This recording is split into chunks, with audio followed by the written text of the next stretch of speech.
Uncle నమస్తే uncle. నమస్తే అండి. ప్రస్తుతానికి ఉన్న మంగళగిరి కాన్స్టిట్యూషన్లో ఆర్కే గారు రాజీనామా చేశారు కదా, అది ఎలా చూస్తారు ఈ ఎలక్షన్ మూవ్మెంట్లో?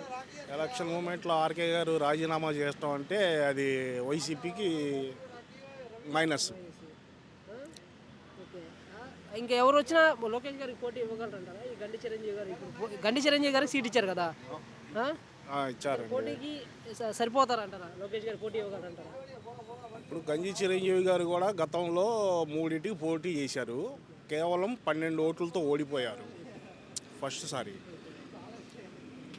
ఆ 12 ఓట్లతో ఓడిపోయారు. అప్పుడు ఆయన టీడీపీలో ఉన్నారు, ఇప్పుడు వైసీపీలోకి వచ్చారు.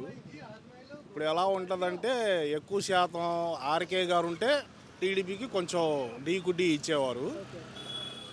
తర్వాత ఇప్పుడు వాళ్ళు వెళ్ళిపోయారు కాబట్టి 50-50 ఛాన్సెస్ బాగా.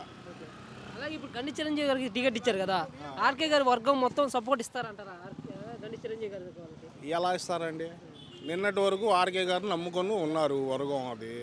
ఇప్పుడు సడన్గా ఆర్కే గారు వెళ్ళిపోయారు, క్యాడర్ మొత్తం వేస్ట్ అయిపోయినట్టేగా. ఆ క్యాడర్ వైసీపీకి సపోర్ట్ చేయదంటారా? వైసీపీకి వాళ్ళు మనసులో ఉంటుందండి ఏదైనా కానీ, పార్టీ అభిమానం కానీ ఏదైనా కానీ వాళ్ళ మనస్తత్వంకి వాళ్ళు అప్పుడు తీసుకున్న నిర్ణయాన్ని బట్టి వాళ్ళు ఫాలో అయిపోతారు అంతే. అలాగే మరి జగన్ గారు మాత్రం 170 స్థానాలు గెలవగలరు, అందులో మంగళగిరి కూడా గెలుస్తారు అంటే ధీమాగా ఉండటం, ఆయన కరెక్ట్గా ఉన్నాడు పైన, కింద క్యాడర్ కరెక్ట్గా ఉండాలి. ఇప్పుడు ఒక బిల్డింగ్ కడుతున్నామండి, దానికి పునాదులు గట్టిగా ఉంటేనే కదా ఏదైనా నుంచుండేది.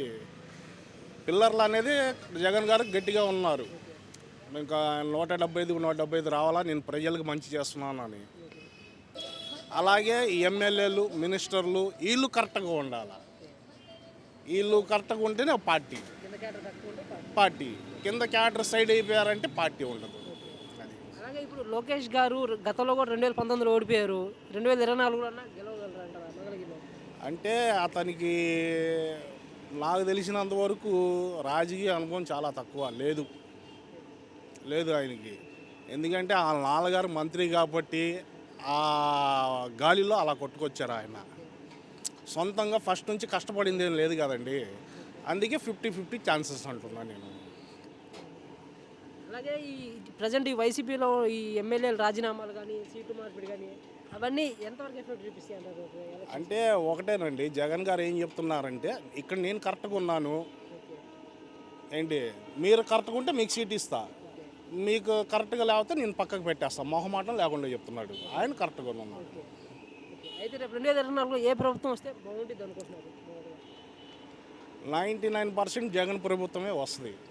ఎందుకంటే 151 సీట్లు వచ్చినాయి కదా గతంలో. ఈసారి 175 ఈయన చెప్తున్నాడు, కానీ నాకు తెలిసి 135 నుంచి 145 వరకు కొడతాడు సీఎం. అలాగే అతను మామూలుగా నేను చాలా మార్పులు తెచ్చాను గతంలో కన్నా, చాలా మార్పులు ఉన్నాయి, ఆ ప్రభుత్వం కూడా బాగానే చేసే అంటున్నారు, అది ఎంతవరకు చేశారు?